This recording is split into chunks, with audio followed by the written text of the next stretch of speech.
नमस्कार। उत्तर प्रदेश में राजनीति किस करवट बदल रही है, इसका असर पूरे देश में होगा और उत्तर प्रदेश में कुछ न कुछ तो हो रहा है। आज इस बात पर चर्चा होने लगी है कि अगर उत्तर प्रदेश भी बिहार के बाद हाथ से निकल गया, तो फिर दिल्ली वालों का रास्ता तो आसान हो जाएगा। लेकिन उत्तर प्रदेश को कैसे विपक्षी दलों का गठबंधन मजबूती से एक चुनौती बनाकर बीजेपी के सामने पेश कर सकता है? क्या-क्या उसके रास्ते हैं? क्या तरकीबें हैं? सीट बँटवारा, गठबंधन, ये सब किस आधार पर होगा? पिछले दिनों समाजवादी पार्टी ने अपने 16 उम्मीदवारों की सूची जारी कर दी। अखिलेश यादव जी ने ट्वीट कर दिया कि 11 सीटें तो फाइनल हैं, मजबूत सीटें और आगे विचार होता रहेगा। सकारात्मक समाजवादी पार्टी की तरफ से सकारात्मक, कांग्रेस पार्टी की तरफ से कोई बहुत विरोधाभासी नहीं, लेकिन कांग्रेस पार्टी अभी थोड़ी बेचैन है कि भाई वो कई तरह से सोच रही, बहुत सारी सीटें भी मांग रही है और वो इशारा भी कर रही है कि और भी विकल्प खुले हैं। लेकिन उस बीच में समाजवादी पार्टी की पूरी प्रक्रिया, अखिलेश यादव की रणनीति जमीन पर उतर चुकी है, लेकिन अब इस पर चर्चा बहुत कम होती है। मैं आपको उस पर आज चर्चा करना चाहता हूं।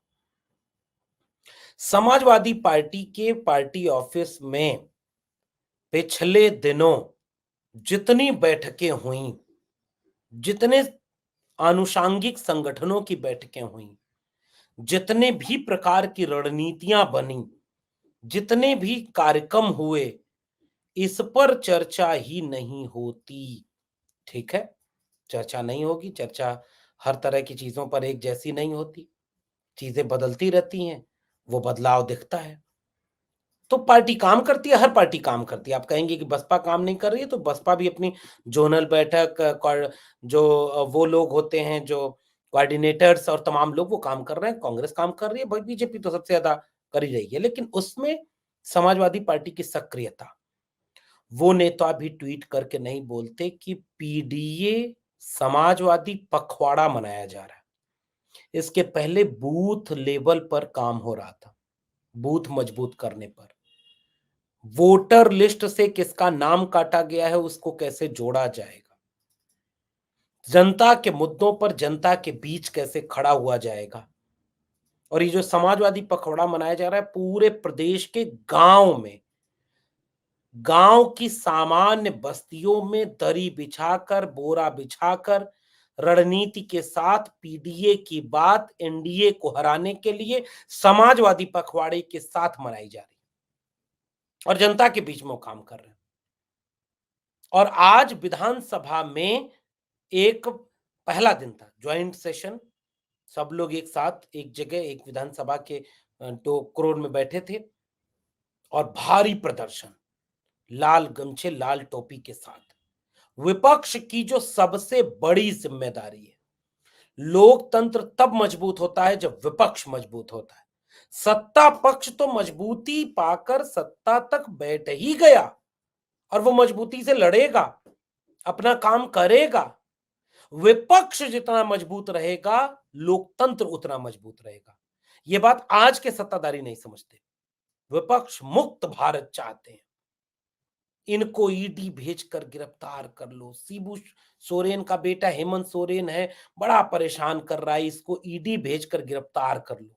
चुनी हुई सरकार मत बनने दो। अच्छा भाई, बिहार वाले बड़ा परेशान कर रहे हैं, कभी जाति जनगणना करा दे रहे हैं, कभी नौकरी दे दे रहे हैं। तोड़ो जरा, सरकार गिराओ, गिर गई। नीतीश कुमार को अपने मिलाओ, खिड़की दरवाजा खोल लो। अच्छा, अब क्या, अब तो तेजस्वी को सिंपैथी मिलेगी, नहीं ना, ईडी भेज दो, लालू को जेल में डालने के लिए ईडी भेज दो।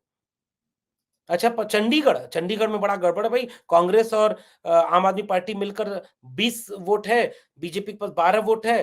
अब कैसे, क्या 16 वोट है, क्या किया जाए, 8 वोट कैंसिल करा दिया जाए। सारे बैठकर वहां एक आदमी टिक करके कैंसिल कर दिया। ये लोकतंत्र की स्थिति है, आज के लोकतंत्र की स्थिति है। से हेमंत सोरेन की सरकार गिर गई, विधायक वीडियो बनाकर परेड कर रहे हैं राजभवन में कि भैया बहुमत इधर है, शपथ तो दिलाओ। शपथ ही नहीं दिला रहे, राज्यपाल गायब। ये इस देश में मतलब कहां देश में लोकतंत्र है, कितना मजबूत है। और टेलीविजन चैनल इसको नहीं दिखाएगा, टीवी का एक एंकर बैठ करके बोलेगा। क्या हेमंत सोरेन को वहां भेज देना चाहिए जहां 20, 30, 40 साल पहले आदिवासी रहते थे? ये जरूरत किसी आदिवासी मुख्यमंत्री का इस तरह का अपमान, ये कैसा लोकतंत्र है? और वह भी तब जब देश में अमृतकाल चल रहा हो, वह भी तब जब देश की प्रथम नागरिक एक महिला आदिवासी है। वो महिला आदिवासी जो महामहिम है, कभी इस पर आपत्ति नहीं दर्ज करती। राष्ट्रपति के अभिभाषण में लिख के दिया जाता है राम मंदिर बनना देश की सबसे बड़ी उपलब्धि रही, पढ़ती हैं। कम से कम एक लाइन ये भी तो बोल देती है कि चुने हुए मुख्यमंत्री को ईडी भेजकर गिरफ्तार करना ठीक नहीं है। सरकार नहीं बन रही, राज्यपाल ठीक भूमिका नहीं निभा रहा है, लोकतंत्र कमजोर हो रहा है, चंडीगढ़ में लोकतंत्र कमजोर है, नहीं बोला जाएगा।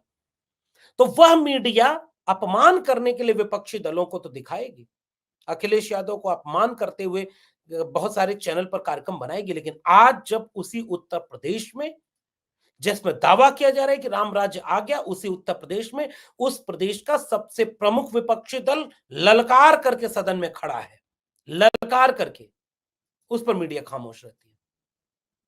और ये एक विपक्षी दल की जिम्मेदारी है। जितनी मजबूती से विपक्षी दल प्रतिरोध में खड़ा होगा, उतनी मजबूती से वहां की सरकार पर दबाव बनेगा कि वो जन सरोकारी बने। और उत्तर प्रदेश की राजनीति में अखिलेश यादव, समाजवादी पार्टी के राष्ट्रीय अध्यक्ष, ने इस बात को पिछले दिनों साबित किया है। जनता के बीच जाना हो, लोगों से मिलना हो, लोगों के साथ बैठकें करनी हो, अपने सारे अनुषांगिक संगठनों को गांव-गांव में अलग-अलग जिम्मेदारी देकर के किसी एक एक चरण में बूथ मजबूत करने का, दूसरे चरण में पीडीए समाजवादी पखवाड़ा लेकर के जनता के बीच जाने का, और आज जब विधानसभा में संयुक्त सत्र हो रहा है तो वहां खड़े होकर के ललकार के करने का। इंडिया गठबंधन जिस समय कमजोर महसूस हो रहा था, कांग्रेस के साथ अभी किसी भी प्रदेश में सीट शेयरिंग नहीं हो पाई। एक बड़ा दिल दिखाते हुए अखिलेश यादव ने कहा कि 11 सीटें तो फाइनल है, इसके आगे और बातचीत चलती रहेगी। और कांग्रेस पार्टी की तरफ से क्या कहा जा रहा है? विकल्प खुले हैं। ऐसे गठबंधन होता है? विकल्प नीतीश कुमार के खुले थे, चले गए, खुले वाले विकल्प में वो उधर शिफ्ट हो गए। लोकतंत्र में बार्गेनिंग टेबल पर बैठकर होती है। 2 दिन 4 दिन का मामला है सीट बंटवारे का। आज तक कांग्रेस ने किसी और प्रदेश में कहां सीट बंटवारा फाइनल किया? यह बात देश में लोकतंत्र में समझनी होगी। अखिलेश यादव ने एक बयान भी दिया, और वो बयान क्या है कि एक ब्रेकिंग न्यूज दे रहा हूं, ब्रेकिंग न्यूज। और ब्रेकिंग न्यूज क्या है कि वो जो बनारस से लड़ने वाले थे बड़े वाले नेता, कोई और सुरक्षित सीट भी खोज रहे हैं, कोई और जगह भी जाना चाहते हैं, कोई और चीज भी देखना चाहते हैं, कोई और उनकी उम्मीद है, उनकी गुजारिश है कि वहां भी कोई सेफ जगह मिल जाए, कोई सेफ तरीका मिल जाए। यह उत्तर प्रदेश में विपक्षी दलों की एकजुटता से बनता हुआ माहौल है। आप अगर हमसे पूछेंगे तो बतौर नागरिक हमारी आज भी यही कोशिश रहेगी, और अप विश्लेषण की परख भी यही कहती है कि उत्तर प्रदेश में सब अगर एकजुट हो जाए, जैसे आरएलडी को 7 सीटें समाजवादी पार्टी ने दी है। पिछले 2019 के चुनाव में आरएलडी के पास केवल 3 सीटें थी, मथुरा, बागपत और शायद मुजफ्फरनगर। इस बार आरएलडी के खाते में 7 सीटें गई हैं। 7 कैंडिडेट उनको है दिया है इन्होंने, 7 जगह पर उनके तरफ से बातें आई हैं। अब इस बात को समझना होगा, इस बात को कहना होगा कि आज अगर 11 सीटें कांग्रेस की फाइनल हो चुकी हैं, कितनी सीटें ऐसी हैं जो कांग्रेस जीत सकती है अपने दम पर? यह डिबेट और यह चिंता तो टॉकिंग टेबल पर होगी ना। और अगर सबसे बड़ी विपक्षी पार्टी के रूप में समाजवादी पार्टी है, तो जिम्मेदारी भी उसकी है। आप उसके साथ मिलकर के चुनाव लड़िए, उसके ऊपर दबाव बनाइए कि भाई आप कैसे जितवाएंगे, क्योंकि अंतिम लक्ष्य तो चुनाव जीतना है। चुनाव जीतने के लिए जिस भी तरह की चीजें हो सकती हैं, जितने भी तरह की गुंजाइशें हो सकती हैं, वह गुंजाइश तो करनी होगी। और उसकी कोशिश करने के लिए यह एक बहुत बड़ी जिम्मेदारी निभानी होती है विपक्षी दल को। और जब आज की तारीख में कई जगहों पर आप कल्पना करिए ना, कल्पना करिए कि आज कहां है विपक्षी दलों की एकजुटता, किस जगह पर कैसे खड़ी हुई है, कैसे उसको शेप दे रहे हैं, कैसे उसको बढ़ाने का काम कर रहे हैं, कैसे उसको आगे ले चलने का काम किया जा रहा है। और यह प्रश्न आज की तारीख में पूरे देश के लोगों को चिंता का विषय बना हुआ है। और ऐसे वक्त में अगर उत्तर प्रदेश में 11 सीटों का बंटवारा हो गया, आप क्या तो बहुत तरह के नेता हैं, प्रमोद कृष्णन से लेकर के तमाम लोग और वहां के नेता सपा के नेताओं पर टिप्पणी करते हैं। तो अखिलेश यादव ने एक साथ दो तीन तरह के संकेत दिए हैं। विपक्षी दलों की एकजुटता की जिम्मेदारी सबकी है। मुझे मुझे लगता है कि अविनाश पांडे जो कांग्रेस पार्टी के राष्ट्रीय प्रभारी हैं उत्तर प्रदेश के, तो अविनाश पांडे को मीडिया में बयान देने की बजाय, अजय राय को मीडिया में बयान देने की बजाय टेबल टॉक करनी चाहिए। टेबल टॉक से रास्ता निकलेगा। यह बोलना बेहद आसान है कि हम 80 की 80 सीटों पर लड़ेंगे, हम ईमानदार कोशिश करेंगे, हम झुक भी सकते हैं, हम कंप्रोमाइज भी कर सकते हैं, समझौता भी कर सकते हैं, लेकिन लाचार कांग्रेस नहीं है। तो लाचार कौन है आज की तारीख में? नीतीश कुमार लाचार थे, तेजस्वी लाचार हैं, या जो है ममता बनर्जी लाचार हैं। जोड़ने का, या दिल्ली और पंजाब में अभी तक सीट बंटवारा नहीं हुआ, तो लाचार कौन है? अत्याचार किस पर हो रहा है? बेबस कौन है? इन प्रक्रियाओं, इन बातों को लेकर विश्लेषण तो करना पड़ेगा। और आज भी अगर उत्तर प्रदेश में इस तरह के बयान आए कि हमारे पास और भी रास्ते खुले हैं, तो फिर तो और भी रास्ते खुले हैं, तो फिर बाकी लोगों के लिए भी खुले होंगे। और इससे फिर फायदा बीजेपी को होगा, किसी और का फायदा नहीं होने वाला। किसी और तरह से चीजों को वो हैंडल नहीं होने दिया जाएगा, कैसे किसी और तरह से वो चीजों में जाएगी नहीं। इसलिए सबसे महत्वपूर्ण सवाल, इसलिए सबसे महत्वपूर्ण चिंता, इसलिए सबसे महत्वपूर्ण जो प्रश्न है वह उत्तर प्रदेश से आया है। और इसलिए उत्तर प्रदेश में पीडीए की सरकार, पीडीए एनडीए को हराएगा। अखिलेश यादव की रणनीति, कांग्रेस पार्टी अगर इस पे बैठ करके एक साथ रणनीति बनाएगी, तब वो रणनीति काम करेगी। और आखिरी और आज की वीडियो की अंतिम और निष्कर्षात्मक बात,